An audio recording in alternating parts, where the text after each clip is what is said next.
Dear students, ಈಗ first order first degree differential equation ಜೊತೆಗೆ ಒಂದು ಇನಿಷಿಯಲ್ ಕಂಡೀಷನ್ನ ಕೊಟ್ಟಿರ್ತಾನೆ. ಇದಕ್ಕೆ ನ್ಯೂಮರಿಕಲ್ ಸೊಲ್ಯೂಷನ್ ಫೈಂಡ್ ಔಟ್ ಮಾಡಿ ಮಾಡಿಫೈಡ್ ಯೂಲರ್ಸ್ ಮೆಥಡ್ ಯೂಸ್ ಮಾಡಿಕೊಂಡು ಅಂತ ಕ್ವೆಶನ್ ಇರುತ್ತೆ. ಸೊ ನಾವು first order first degree differential ಇಕ್ವೇಷನ್ನ ಜನರಲಾಗಿ ಹೆಂಗೆ ರೆಪ್ರೆಸೆಂಟ್ ಮಾಡ್ತೀವಿ ಅಂತ ನೋಡೋಣ. ಓಕೆನಾ? So consider a first order first degree differential equation. So dy by D X is equal to F of X comma Y. ಇದು ಆರ್ಡರ್ ಏನಿದೆ ಈ ಡಿಫರೆನ್ಷಿಯಲ್ ಇಕ್ವೇಷನ್ಗೆ? ಆರ್ಡರ್ 1 ಇದೆ. ಓಕೆ, ಡಿಗ್ರಿನೂ 1 ಇದೆ. ಅದಕ್ಕೆ ಇದನ್ನು first order first degree differential equation ಅಂತ ಕರಿತೀವಿ. Okay, is equal to F of X comma Y. F of X comma Y ಅನ್ನೋದು ಫಂಕ್ಷನ್. ಯಾವ್ದಾದ್ರು ಟರ್ಮ್ ಬರ್ಬೋದು, ಇಲ್ಲಿ ಈಕ್ವೇಷನ್ ಬರ್ಬೋದು, ಸೈನ್ ಟರ್ಮ್ ಇರ್ಬೋದು, cos term, logarithmic term, exponential term, ಅಥವಾ equation, polynomial, ಏನು ಬೇಕಾದ್ರೂ ಬರ್ಬೋದು F of X comma Y. So ಈ ಥರ ಒಂದು ಡಿಫರೆನ್ಷಿಯಲ್ ಇಕ್ವೇಷನ್ ಕೊಟ್ಟಿರ್ತಾನೆ ಪ್ರಾಬ್ಲಮಲ್ಲಿ. ಅದ್ರ ಜೊತೆಗೆ ಇನಿಷಿಯಲ್ ಕಂಡೀಷನ್ಸ್ ಕೊಟ್ಟಿರ್ತಾರೆ. ಏನು initial condition? Y of X not is equal to Y not ಅನ್ನೋದು ಇನಿಷಿಯಲ್ ಕಂಡೀಷನ್. ಸೊ ಇದಕ್ಕೆ ಒಂದು ಎಕ್ಸಾಂಪಲ್ ತೊಗೊಂಡು ನಾನು ಸಾಲ್ವ್ ಮಾಡಿ ತೋರಿಸ್ತೀನಿ, ಆವಾಗ ನಿಮಗೆ ಅರ್ಥ ಆಗುತ್ತೆ ಇನಿಷಿಯಲ್ ಕಂಡೀಷನ್ ಅಂದರೆ ಏನು ಅಂತ. ಸೊ ಈ ಥರ ಡಿಫರೆನ್ಷಿಯಲ್ ಇಕ್ವೇಷನ್ಗೆ ಒಂದು ನ್ಯೂಮರಿಕಲ್ ಸೊಲ್ಯೂಷನ್ನ ಫೈಂಡ್ ಔಟ್ ಮಾಡ್ತೀವಿ ಮಾಡಿಫೈಡ್ ಯೂಲರ್ಸ್ ಮೆಥಡಲ್ಲಿ. ಸೊ ಅದಕ್ಕೆ ಫಾರ್ಮುಲಾ ಏನು? ಫಸ್ಟು ಯೂಲರ್ಸ್ ಫಾರ್ಮುಲಾ ಅಂತ ತಗೋತೀವಿ. ಯೂಲರ್ಸ್ ಫಾರ್ಮುಲಾ ಅಥವಾ ಮಾಡಿಫೈಡ್ ಯೂಲರ್ಸ್ ಮೆಥಡ್ ಅನ್ನೋದು ಇಟಿರೇಟಿವ್ ಪ್ರಾಸೆಸ್ ಇದು. Okay, first iteration, second iteration, third iteration ಅಂತ ಹೋಗ್ತಾ ಹೋಗುತ್ತೆ. ಅಪ್ರಾಕ್ಸಿಮೇಟ್ ಸೊಲ್ಯೂಷನ್ ಬರೋ ತನಕ ನಾವು ಇಟಿರೇಟಿವ್ ಪ್ರಾಸೆಸ್ನ ಕಂಟಿನ್ಯೂ ಮಾಡ್ತಿರ್ತೀವಿ. ಸೊ ಫಸ್ಟು ಯೂಲರ್ಸ್ ಫಾರ್ಮುಲಾ ಏನು ಹೇಳುತ್ತೆ? y1 of 0 is equal to y naught plus h into f of x naught comma y naught. h ಅಂದರೆ ಸ್ಟೆಪ್ ಸೈಜು, ಪ್ರಾಬ್ಲಮಲ್ಲೇ ಕೊಟ್ಟಿರ್ತಾರೆ. x ನಾಟ್ y ನಾಟ್ ಅನ್ನೋದು initial condition ಪ್ರಾಬ್ಲಮಲ್ಲೇ ಇರುತ್ತೆ. ಇದು ಯೂಲರ್ಸ್ formula. ಈ formula ಹಾಕ್ಕೊಂಡು ನಾವು y1 of 0 ವ್ಯಾಲ್ಯೂನ ಕ್ಯಾಲ್ಕುಲೇಟ್ ಮಾಡ್ತೀವಿ. So ಈ ಆನ್ಸರ್ ಬಂದಿರುತ್ತಲ್ಲ, ಇದನ್ನು ಮಾಡಿಫೈ ಮಾಡ್ತೀವಿ, ಯಾಕೆಂದರೆ ಇದರಲ್ಲಿ ಸ್ವಲ್ಪ ಎರರ್ ಇರುತ್ತೆ. ಸೊ ಅದಕ್ಕೆ ನೆಕ್ಸ್ಟ್ ಏನು ಮಾಡ್ತೀವಿ ನಾವು? ಮಾಡಿಫೈಡ್ ಯೂಲರ್ಸ್ ಫಾರ್ಮುಲಾ ಅಂತ ಹಾಕೋತೀವಿ. ಓಕೆ, ಇದರಲ್ಲಿ ಏನು ಆನ್ಸರ್ ಬಂದಿರುತ್ತಲ್ಲ ಅದನ್ನು ಮಾಡಿಫೈ ಮಾಡ್ತಾ ಹೋಗ್ತೀವಿ. ಸೊ ಮಾಡಿಫೈಡ್ ಯೂಲರ್ಸ್ ಫಾರ್ಮುಲಾದಲ್ಲಿ ಜನರಲಿ ನಾವು 3 to 4 ಇಟಿರೇಷನ್ಸ್ ತಗೋತೀವಿ. ಫಸ್ಟ್ ಇಟಿರೇಷನ್ ಏನಂತ ರೆಪ್ರೆಸೆಂಟ್ ಮಾಡ್ತೀನಿ? y1 of 1. So y1 of 0 ಇದ್ದಿದ್ದೇನಾಯಿತು? y1 of 1. Observe ಮಾಡಿ ಫಾರ್ಮುಲಾ ಹೆಂಗೆ ಚೇಂಜ್ ಆಗ್ತಿದೆ ಅಂತ. y not plus h by 2 f of x naught comma y naught plus f of x1, x naught ಇದ್ದಿದ್ದು x1 ಆಯಿತು, ಕಾಮ y1 of 0. ಇಲ್ಲಿ x1 ಅಂದರೆ x not plus h ಅಂತ, ಅದನ್ನು ಪ್ರಾಬ್ಲಮ್ ಸಾಲ್ವ್ ಮಾಡುವಾಗ ನಿಮಗೆ ಎಕ್ಸ್ಪ್ಲೇನ್ ಮಾಡ್ತೀನಿ. y1 of 0 ಅಂದ್ರೇನು? ಇಲ್ಲಿ ಕ್ಯಾಲ್ಕುಲೇಟ್ ಮಾಡಿರ್ತೀವರಲ್ಲ ಆ ಯೂಲರ್ಸ್ ಫಾರ್ಮುಲಾದಲ್ಲಿ, ಆ ಆನ್ಸರ್ನ ಇಲ್ಲಿಗೆ ಸಬ್ಸ್ಟಿಟ್ಯೂಟ್ ಮಾಡ್ತೀರಾ. ಓಕೆನಾ? ಆವಾಗ y1 of 1 first iteration value ಬರುತ್ತೆ ನಿಮಗೆ. ನೆಕ್ಸ್ಟ್ ಫಾರ್ಮುಲಾ ಹೆಂಗೆ ಚೇಂಜ್ ಆಗುತ್ತೆ ಅಬ್ಸರ್ವ್ ಮಾಡಿ. y1 of 1 ಇದ್ದಿದ್ದೇನಾಗುತ್ತೆ? y1 of 2 ಆಗುತ್ತೆ. y not plus h by 2 F of X not comma y not. ಈ ಟರ್ಮು ಕಾಮನ್ನು ಎಲ್ಲ ಸ್ಟೆಪ್ಸಲ್ಲೂ. ಓಕೆನಾ? F of x1 y1 of 1 ಅಂದರೆ ಇಲ್ಲಿ ಕ್ಯಾಲ್ಕುಲೇಟ್ ಮಾಡಿರ್ತೀರಲ್ಲ y1 of 1 ಆನ್ಸರು, ಅದನ್ನು ಇಲ್ಲಿ ಸಬ್ಸ್ಟಿಟ್ಯೂಟ್ ಮಾಡ್ಕೋತೀರಾ. ಓಕೆನಾ? ಸೊ ಸಿಂಪ್ಲಿಫೈ ಮಾಡಿದಾಗ ನೀವು ಸೆಕೆಂಡ್ ಇಟಿರೇಟಿವ್ ವ್ಯಾಲ್ಯೂ ಬರುತ್ತೆ.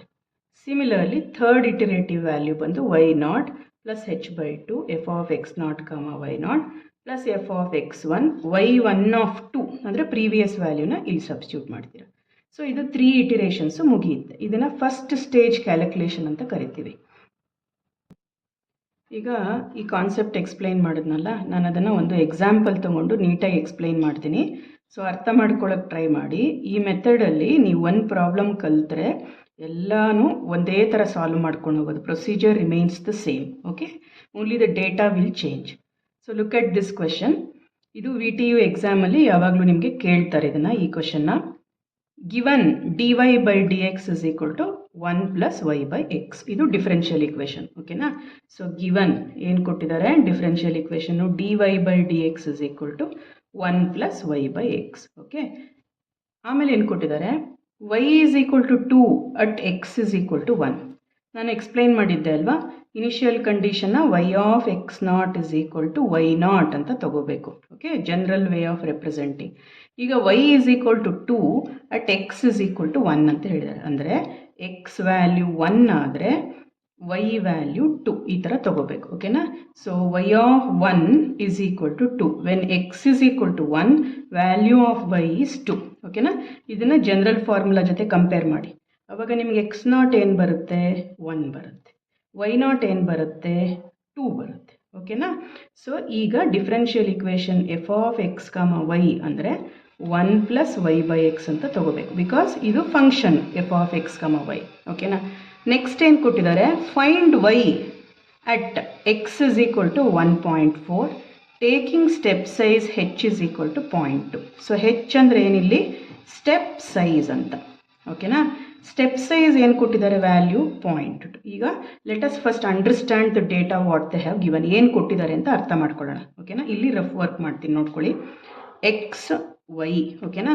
ಎಕ್ಸ್ ನಾಟ್ ಅಂದರೆ ಫಸ್ಟ್ ವ್ಯಾಲ್ಯೂ ಆಫ್ ಎಕ್ಸ್ ಏನು ಕೊಟ್ಟಿದ್ದಾರೆ, 1. ವೈ ನಾಟ್ ಅಂದರೆ ಫಸ್ಟ್ ವ್ಯಾಲ್ಯೂ ಆಫ್ ವೈ ಏನು ಕೊಟ್ಟಿದ್ದಾರೆ, 2. ಓಕೆನಾ.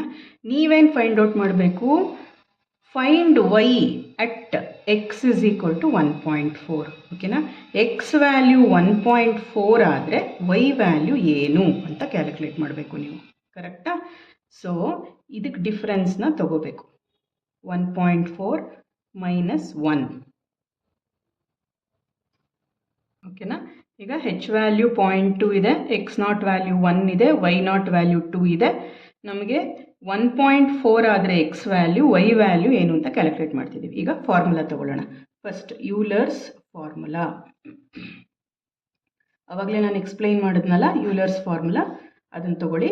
y1 of 0 is equal to y0 plus h into f of X not comma y not. ಏನಿಲ್ಲ, ಏನು ಡೇಟಾ ಇರುತ್ತೆ ಅದನ್ನು ಸಬ್ಸ್ಟ್ಯೂಟ್ ಮಾಡೋದು, ಕ್ಯಾಲ್ಕುಲೇಟರ್ ಹಾಕೊಂಡು ಸಾಲ್ವ್ ಮಾಡೋದು ಅಷ್ಟೇ. ಓಕೆ. ವೈ ನಾಟ್ ವ್ಯಾಲ್ಯೂ ಏನು, 2. ಹೆಚ್ ವ್ಯಾಲ್ಯೂ ಏನು, 0.2. ಎಫ್ ಹಾಗೆ ಇಟ್ಕೊಳ್ಳಿ ಫಂಕ್ಷನ್ನು. ಎಕ್ಸ್ ನಾಟ್ ವ್ಯಾಲ್ಯೂ ಏನು, 1. ವೈ ನಾಟ್ ವ್ಯಾಲ್ಯೂ ಏನು, 2. ಓಕೆನಾ.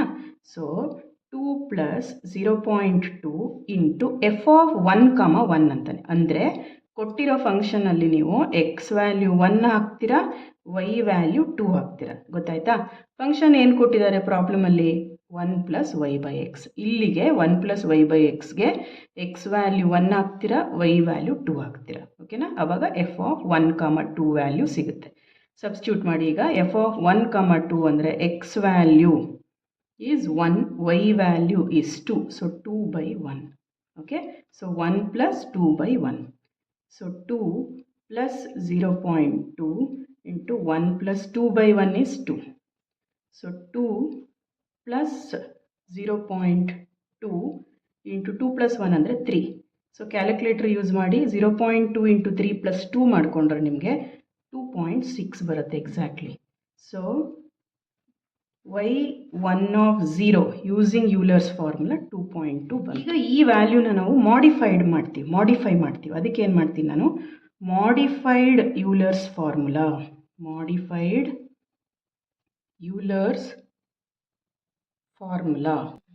ಓಕೆ. ಈಗ y1 ಆಫ್ 0 ಏನು ಬಂತು, 2.6 ಬಂತು. ನೋಟ್ ಮಾಡ್ಕೊಳ್ಳಿ. ಈಗ ಮಾಡಿಫೈಡ್ ಯೂಲರ್ಸ್ ಫಾರ್ಮುಲಾ ಬರ್ಕೊಳ್ಳೋಣ. y1 of 1, this is called as first iteration. Okay. y1 of 1 is y0 plus h/2 f of x0, y0 plus f of x1, y1 of 0. ಆವಾಗಲೇ formula ನಾನು ಕೊಟ್ಟಿದ್ದೀನಲ್ವಾ, ಅದೇ ಫಾರ್ಮುಲಾನೇ use ಮಾಡ್ತಾ ಇದ್ದೀನಿ. So ಈಗ ನೋಡ್ಕೊಂಡು ಹೋಗಿ ನಮ್ಗೆ ಯಾವ್ಯಾವ ವ್ಯಾಲ್ಯೂ ಇದೆ ಅಂತ. y0 value what is 2. What is the value of h, that is a step size 0.2. f of x0, y0, yes we can calculate. f of x1, we don't know what is x1, right? So x1 is nothing but x0 plus h. First value ಇರುತ್ತಲ್ಲ x0, ಅದಕ್ಕೆ h add ಮಾಡಿದ್ರೆ, step size add ಮಾಡಿದ್ರೆ ನಿಮಗೆ x1 ಬರುತ್ತೆ. x0 ಏನು 1, h value ಏನು 0.2. Okay. So ಇದು 1.2 ಆಯಿತು. So let us understand. x0 value is 1. Next value ಏನು ಬರ್ತಾ ಇದೆ ನಿಮಗೆ, 1.2 ಬರ್ತಿದೆ. ಓಕೆ. ಸೊ ನಾವು you are at first stage of calculation. So x value 1.2 ಆದರೆ ವೈ ವ್ಯಾಲ್ಯೂ ಏನು ಅಂತ ಫಸ್ಟ್ ಕ್ಯಾಲ್ಕುಲೇಟ್ ಮಾಡ್ತೀರಾ. So x1 is what, 1.2. Okay. Next y1 of 0 value ಏನು ಬಂದಿದೆ, 2.6. ಸೊ ಎಲ್ಲ ಡೇಟಾನು ನಮಗೆ ಸಿಕ್ತು. ಕರೆಕ್ಟಾ. Let us substitute and calculate. y1 of 1 is equal to, what is y0, 2. h 0.2 divided by 2. f of x naught comma y naught. X naught is 1, y naught is 2, plus f of x1 just now you have calculated 1.2. y1 of 0 ಅಂದರೆ ಇಲ್ಲಿ previously calculate ಮಾಡಿರ್ತೀರಲ್ಲ ಯೂಲರ್ಸ್ formula ಹಾಕ್ಕೊಂಡು ಆ value 2.6. ಅರ್ಥ ಆಯ್ತಾ?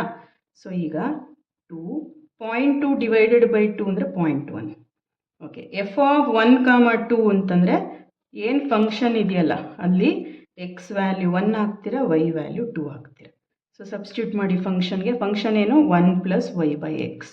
So 1 plus y value is 2, x value is 1.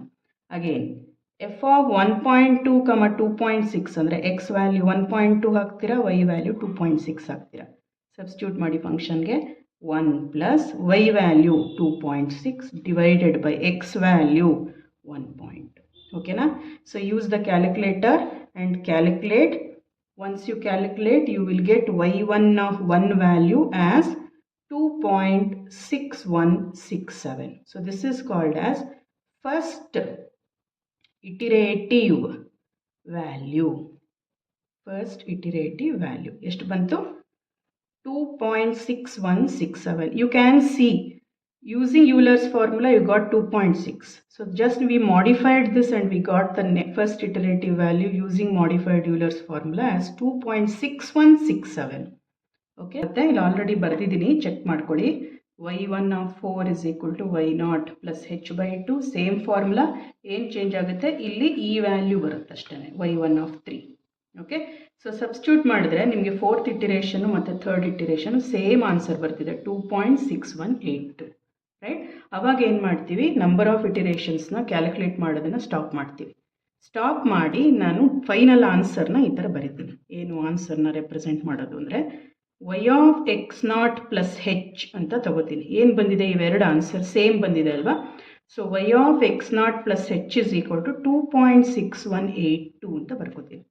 What is this y of X not plus H ಅಂದರೆ ಏನು ಅಂದರೆ y of what is X not value 1.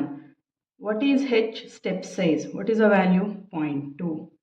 So that is 2.6182. ಅಂದರೆ y of 1.2 value ನಿಮಗೆ 2.6182 ಬಂತು ಅಂತ ಅರ್ಥ. So let us analyse this. X Y, X not Y not. Okay, X not value 1, Y not value 2. Okay, next step size ಏನಿದೆ? Step size h is equal to 0.2. X not plus H ಮಾಡಿದ್ರೆ ನಿಮಗೆ x1 ಸಿಗುತ್ತೆ. So 1 plus 0.2 ಅಂದರೆ 1.2.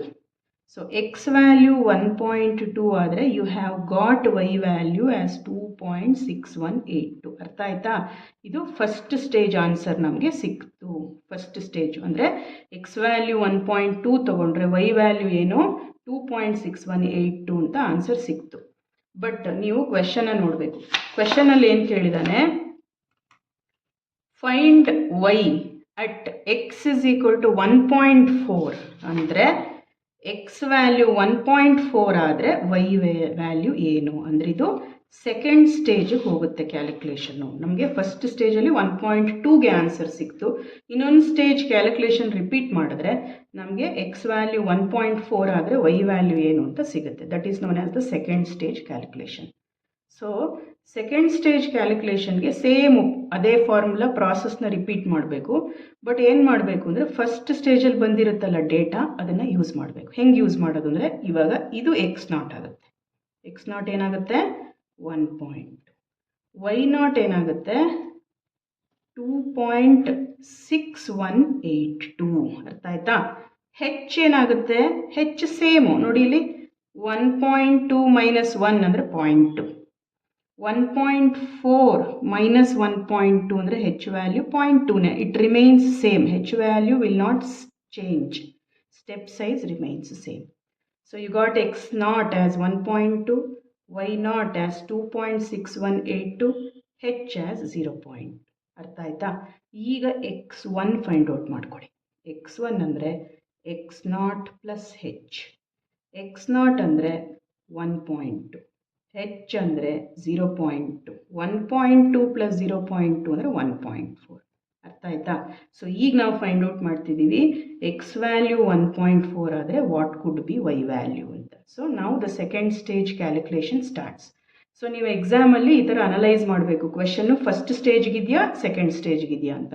So ಈ ಥರ ಹಾಕೊಂಡಾಗ ನಿಮಗೆ ಗೊತ್ತಾಗುತ್ತೆ ಯಾವ ಥರ Y of X not plus H ಅಂತ ಹಾಕೊಂಡು ಬರೆದಾಗ ಆನ್ಸರ್ನ ನಿಮಗೆ ಫಸ್ಟ್ ಸ್ಟೇಜ್ಗೆ ಆನ್ಸರ್ ಬಂದಿದೆಯೋ ಅಥವಾ ಸೆಕೆಂಡ್ ಸ್ಟೇಜ್ಗೆ ಆನ್ಸರ್ ಬಂದಿದೆಯೋ ಅಂತ ಗೊತ್ತಾಗುತ್ತೆ. ಸೊ ಈಗ the problem goes to second stage. Okay, so let us calculate the value for second stage. Second iterative value find out ಮಾಡೋಣ. Formula ಬರ್ಕೊಂಡಿದ್ದೀನಿ.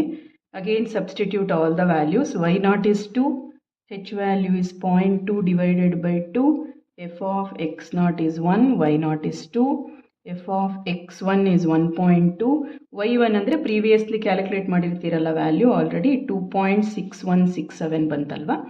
So ಅದನ್ನು ಸಬ್ಸ್ಟಿಟ್ಯೂಟ್ ಮಾಡ್ತಿದ್ದೀನಿ. ಸೊ 2.2 ಡಿವೈಡೆಡ್ ಬೈ 2 ಅಂದರೆ 0.1. Same thing already I have explained. ಫಂಕ್ಷನ್ನ ಏನಿರುತ್ತಲ್ಲ ಅಲ್ಲಿಗೆ X value 1 ಹಾಕ್ತೀರಾ, Y value 2 ಹಾಕ್ತೀರಾ. Again ಫಂಕ್ಷನಲ್ಲಿ X value 1.2 ಹಾಕ್ತೀರಾ, ವೈ ವ್ಯಾಲ್ಯೂ 2.6167 ಹಾಕ್ತೀರಾ. ಓಕೆನಾ. ಸೊ ಎಫ್ ಆಫ್ 1, 2 ಅಂದರೆ what is the function? 1 plus Y by x. So 1 plus y value is 2 divided by 1. Okay, 1 plus y value is 2.6167 divided by x is 1 point. So use the calculator and calculate y1 of 2. Be careful while calculating. ಇದು first ಎಲ್ಲ simplify ಮಾಡ್ಕೊಳ್ಳಿ. ಈ ಬ್ರಾಕೆಟಲ್ಲಿ ಇರೋದನ್ನು 0.2 ಇಂದ multiply ಮಾಡ್ಕೊಳ್ಳಿ, ಆಮೇಲೆ 2ನ ಆ್ಯಡ್ ಮಾಡ್ಕೊಳ್ಳಿ. ಓಕೆ, ಫಾಸ್ಟಾಗಿ ಕ್ಯಾಲ್ಕುಲೇಟ್ ಮಾಡಿದಾಗ ಕೆಲವೊಂದು ಸತಿ ಮಿಸ್ಟೇಕ್ಸ್ ಆಗುತ್ತೆ. Be careful. You have to check the values twice before writing. Okay, so y1 of 2 ಬಂತು 2.6181. ಓಕೆ, next move on to the third iteration. y1 of 3. Just repetition of the process, that's it. So what is the formula? y0 plus h by 2 f of x0, y0 plus f of x1, y1 of 2. ಇಲ್ಲಿ calculate ಮಾಡಿರ್ತೀರಲ್ಲ ಆ value ಇಲ್ಲಿ ತಗೋತೀರ. ಇನ್ನು ಎಲ್ಲ terms same. Okay, so 2 plus 0.2 divided by 2 f of 1, 2 plus f of 1.2, y1 of 2 ಏನು ಬಂದಿದೆ? 2.6181. Okay, again substitute. 0.1, x value is 1, y value is 2. X value is 1.2, y value is 2.6181. ಫಂಕ್ಷನ್ಗೆ substitute ಮಾಡಿ 1 plus 2 by 1, 1 plus 2.6181 divided by 1 point. Okay, so calculate ಮಾಡಿದ್ರೆ ನಿಮಗೆ y1 of 3 ಬಂದು 2.6182 ಬರುತ್ತೆ. ಓಕೆನಾ. So okay, just observe ಮಾಡಿ. ಈಗ second iterative value 2.6181 ಬಂತು, ಥರ್ಡ್ ಇಟಿರೇಟಿವ್ ವ್ಯಾಲ್ಯೂ 2.6182 ಬಂತು. ಸೊ ಇನ್ನೊಂದು ಇಟಿರೇಷನ್ ತಗೊಳ್ಳೋಣ, y1 ಆಫ್ 4, ಫೋರ್ತ್ ಇಟಿರೇಷನ್ನು ಚೆಕ್ ಮಾಡೋಣ. ನೆಕ್ಸ್ಟ್ ವ್ಯಾಲ್ಯೂನು ಸೇಮ್ ಬಂದರೆ ಆವಾಗ ಸ್ಟಾಪ್ ಮಾಡಬೇಕಾಗುತ್ತೆ. ಓಕೆನಾ. ಪ್ರಾಬ್ಲಮಲ್ಲಿ 3 ಡೆಸಿಮಲ್ ಪ್ಲೇಸ್ ಆ್ಯಕ್ಯುರೆಸಿ ಅಂದರೆ 2.618 ಅಂತ 3 ಡೆಸಿಮಲ್ ಪ್ಲೇಸ್ ನೋಡಬೇಕಾಗುತ್ತೆ. ಇಲ್ಲಿ 3 decimal place 4 decimal place accuracy ಅಂತ ಮೆನ್ಷನ್ ಮಾಡಿಲ್ಲ. So better to be on the safer side, I will take one more iteration and check whether the third iterative value and fourth iterative values are same. So third iteration ಏನಾಗುತ್ತೆ? First stage calculation data ಏನೇನು ಬಂದಿತ್ತಲ್ಲ ಅದೆಲ್ಲ ಬರ್ಕೊಂಡಿದ್ದೀನಿ. x0, y0, h, x1. Okay, f of x, y ಅಂದರೆ 1 plus y by x. So ಈಗ ಯೂಲರ್ಸ್ formula ತಗೊಳ್ಳೋಣ. y1 of 0, y0 ಅಂದರೆ ಇಲ್ಲಿ 2.6182 ಫಸ್ಟ್ ಸ್ಟೇಜಲ್ಲಿ ಬಂದಿರುತ್ತಲ್ಲ ಆ ವ್ಯಾಲ್ಯೂಸ್ ತೊಗೋಬೇಕು. ನೆನ್ಪಿಟ್ಕೊಳ್ಳಿ, ಹಳೆ ವ್ಯಾಲ್ಯೂ ತೊಗೋಬೇಡಿ. h ಅಂದರೆ 0.2, f ಆಫ್ x0 ಅಂದರೆ 1.2, y0 ಅಂದರೆ 2.618. Okay, so y1 of 0 is equal to 2.618 plus 0.2, f of 1.2, 2.6182. x value 1.2 ಹಾಕ್ತೀರಾ, y ವ್ಯಾಲ್ಯೂ 2.6182 ಹಾಕ್ತೀರಾ. ಎಲ್ಲಿಗೆ ಹಾಕ್ತೀರಾ? ಫಂಕ್ಷನ್ಗೆ ಹಾಕ್ತೀರಾ. ಫಂಕ್ಷನ್ ಏನು? 1 plus y by x. Okay, so 1 plus y ಅಂದರೆ 2.6182 ಡಿವೈಡೆಡ್ ಬೈ x ಅಂದರೆ 1 ಪಾಯಿಂಟ್. ಸೊ ಕ್ಯಾಲ್ಕುಲೇಟ್ ಮಾಡಿ. ಅವಾಗ y1 ಆಫ್ 0 ಬಂದು ನಿಮಗೆ 3.2546 ಬರುತ್ತೆ. ಇದು ಯೂಲರ್ಸ್ ಫಾರ್ಮುಲಾದಲ್ಲಿ ಬಂದಿರೋ ವ್ಯಾಲ್ಯೂ. ಈಗ ಇದನ್ನು ಮಾಡಿಫೈ ಮಾಡ್ತಾ ಹೋಗ್ತೀವಿ. First iteration y0 plus h ಅಂದರೆ 0.2 divided by 2, f of x0 is 1.2, y0 is 2.6182 plus F of x1 already calculate ಮಾಡ್ಕೊಂಡಿದ್ದಾರೆ. x1 ಎಷ್ಟು ಬಂದಿದೆ 1.4, y1 ಅಂದರೆ ಪ್ರೀವಿಯಸ್ಲಿ ಕ್ಯಾಲ್ಕುಲೇಟೆಡ್ ವ್ಯಾಲ್ಯೂ ಎಷ್ಟಿದೆ 3.2546. ಓಕೆನಾ? ಸೊ ಮತ್ತೆ ವ್ಯಾಲ್ಯೂಸ್ ಎಲ್ಲ ಫಂಕ್ಷನ್ಗೆ ಸಬ್ಸ್ಟಿಟ್ಯೂಟ್ ಮಾಡಿ y0 ವ್ಯಾಲ್ಯೂ ಈಸ್ 2.6182 ಅಲ್ವಾ? ಸೊ ಸಬ್ಸ್ಟಿಟ್ಯೂಟ್ ಮಾಡಿ ಆವಾಗ ನಿಮಗೆ ಫಸ್ಟ್ ಇಟಿರೇಟಿವ್ ವ್ಯಾಲ್ಯೂ 3.2699 ಸಿಗುತ್ತೆ. ಇದು first iterative value. Similarly, use the formula, calculate the second iterative value y1 of 2. Again substitute y0 2.6182, h value 0.2 divided by 2, f of x0 is 1.2, y0 is 2.6182 plus f of x1 is 1.4. y1 of 1 ಅಂದರೆ ಇಲ್ಲಿ calculate ಮಾಡ್ಕೊಂಡಿರ್ತೀರಲ್ಲ, first iterative value 3.2699. ಓಕೆನಾ? So substitute ಮಾಡಿ ಫಂಕ್ಷನ್ಗೆ. Okay, already explain ಮಾಡಿದ್ದೀನಲ್ವಾ, same procedure. ಅವಾಗ y1 of 2 ಬಂದು 3.2699 ಬರುತ್ತೆ. So repeat the process. The third iterative value also you will get 3.2699. Okay, so you can compare the second iterative and third iterative values are same, 3.2699 same ಬರ್ತಿರೋದ್ರಿಂದ ನೀವು third ಇಟಿರೇಷನ್ಗೆ stop ಮಾಡಬೇಕು. So final ಆನ್ಸರ್ನ ಏನು ಬರೀತೀರಾ? y of x0 plus h is equal to 3.2699. So y ಹಾಗೆ ಇಡಿ, x0 ಅಂದ್ರೇನು 1.2, h ಅಂತಂದ್ರೇನು 0.2, ಇಲ್ಲೇ ಬರ್ಕೊಂಡಿದ್ದೀವಲ್ಲ. ಓಕೆ, so 1.2 plus 0.2 ಅಂದರೆ 1.4. That is 3.2699. Therefore, you got the second stage calculation value. Y of 1.4 is 3.2699. That means when x is equal to 1.4, y value is 3.2699. Okay, students, I think all of you have followed whatever I taught you. So thank you very much. Bye.